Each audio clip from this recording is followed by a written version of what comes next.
Let's get to a brand new feature, this day in somewhat strained historical analogy.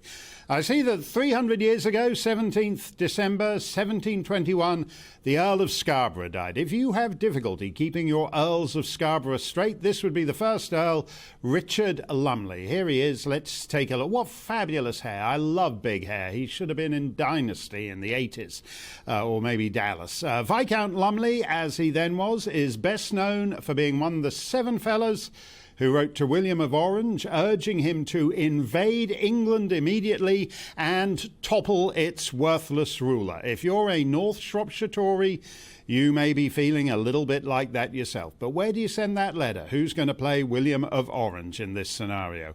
One should never read too much into the citizenry's rebukes of the governing party in between general elections.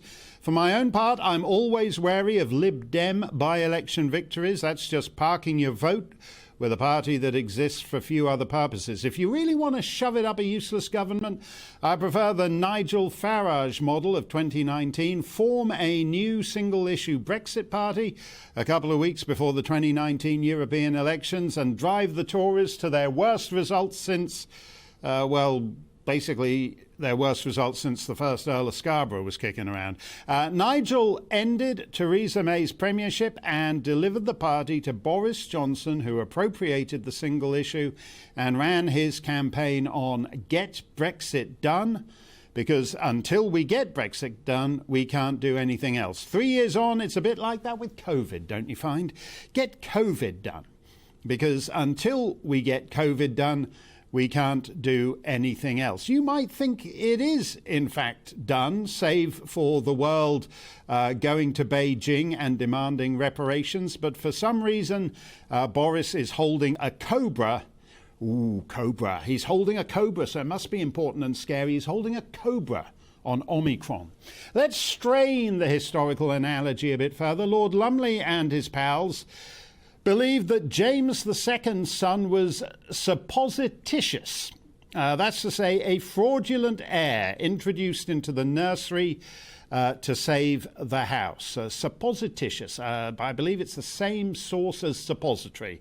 And you know where that's inserted. And I'm not saying Boris Johnson is a supposititious Tory, fraudulently introduced into the Conservative Party. Well, I don't know. Actually, maybe I am. Last night, North Shropshire Conservatives either sat home or voted Lib Dem because they'd noticed that Johnson's supposititious Conservative ministry isn't in the least bit Conservative.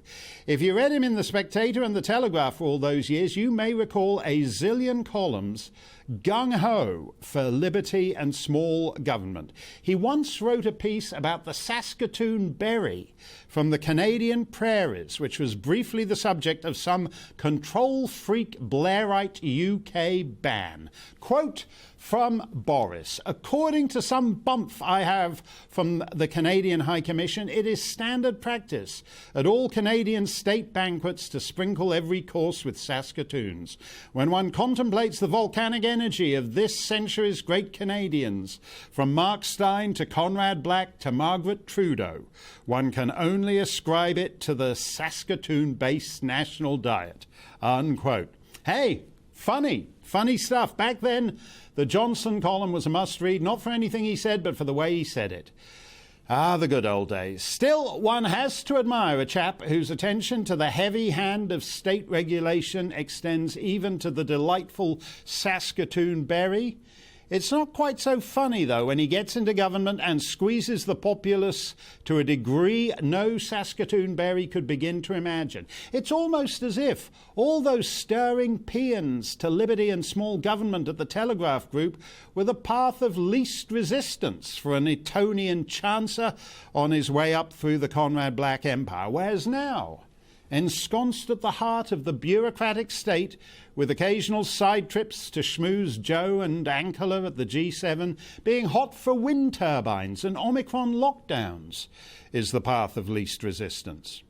In his old haunt, The Spectator, they published this graph today to make a very basic point, that when a leader, Tory or Labour, the pattern's impeccably non-partisan, when a leader is in a tailspin, it's hard to pull out. Let's take a look at this here.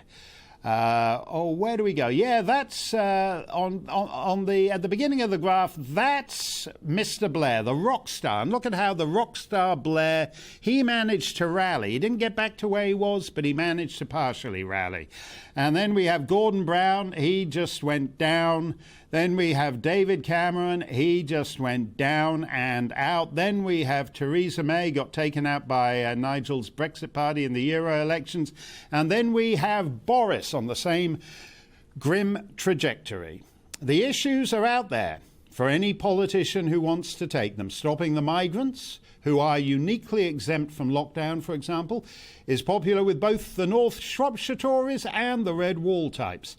Whereas the Johnson ministry's COVID record, COVID until the end of time, impresses only chumps. He's presided over one of the highest rates of death per capita in the Western world, worse than Spain, France, Germany, the Netherlands, worse than Sweden. Sweden's COVID deaths per million number is 1,498, while the United Kingdom's is 2,161. And Sweden never locked down at all, so its pubs and restaurants and theatres and tourism industries have not been wrecked, and it does not have the attendant mental health crises.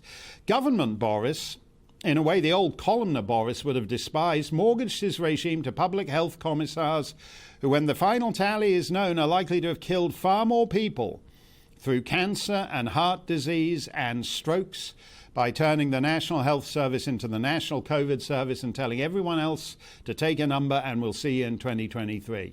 Now, there are still a lot of Tories who love Boris Johnson and won't hear a word against him. If so, if you're one of them, what does he have to do to make himself the exception to all those tailspin PMs like Blair and Cameron?